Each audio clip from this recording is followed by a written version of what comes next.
Bonjour chers habitants de San Andreas et bienvenue dans cette première édition du journal télévisé de Weather News.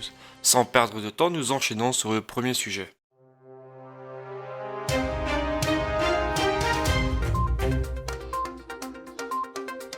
Hier soir, dans le courant de la nuit, LAPD a dû intervenir en nombre devant la mairie.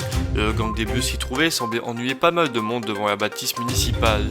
Il est nécessaire de rappeler que les bus sont recherchés pour des différents faits d'inculpation, comme une suspicion de prise d'otage et d'homicide. Cependant, ceux-ci ont été immédiatement relâchés malgré les faits qui leur sont reprochés. Une grande incompréhension se crée alors au sujet des forces de l'ordre. La LAPD a refusé de nous en dire plus. Non, pas de déclaration, monsieur. Pas de déclaration. Sans transition, une nouvelle se répand sur les réseaux sociaux à propos de la mort de Jack Olson.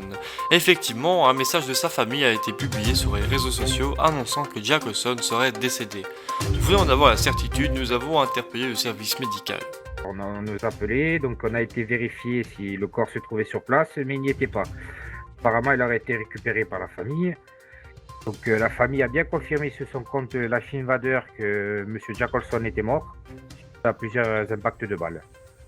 C'est ça, il est véritablement mort.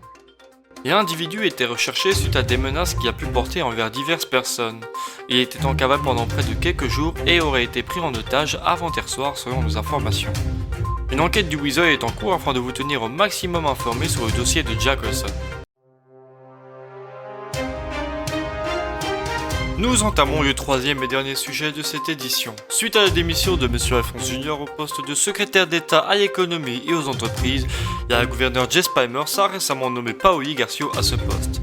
L'équipe du Weather News a eu la chance de l'interroger dans ses premières heures de service. Quels sont vos objectifs durant votre mandat ? En première chose, je dirais que ça serait de m'occuper des entreprises qui sont actuellement inactives, où les patrons ne s'occupent pas de leur entreprise, de leurs employés de l'activité de l'entreprise, tout simplement. Ce que vous devez changer en priorité, ça serait quoi pour vous ? Une des choses que je devrais changer en priorité, il n'y a pas réellement de choses à changer. Personnellement, je trouve que tout se passe bien. Après, moi, mon but c'est de rassurer les patrons d'entreprise et leur faire comprendre que moi je suis pas que là pour faire de la taxe, je suis là pour aider chaque personne et les aider par la suite pour qu'ils créent de nouvelles entreprises, pour la formation, etc. Est-ce que vous avez un petit message à passer aux chefs d'entreprise ? Oui, tout simplement que je suis derrière eux et que je suis pas là pour leur mettre des barrières, mais pour les encourager dans leurs projets, dans leurs entreprises, mais que tout simplement leur travail doit être bien effectué pour que je ne sanctionne pas par la suite. Voilà. C'est la fin de ce premier journal télévisé de 21h. Nous nous retrouverons très prochainement pour les informations de San Andreas.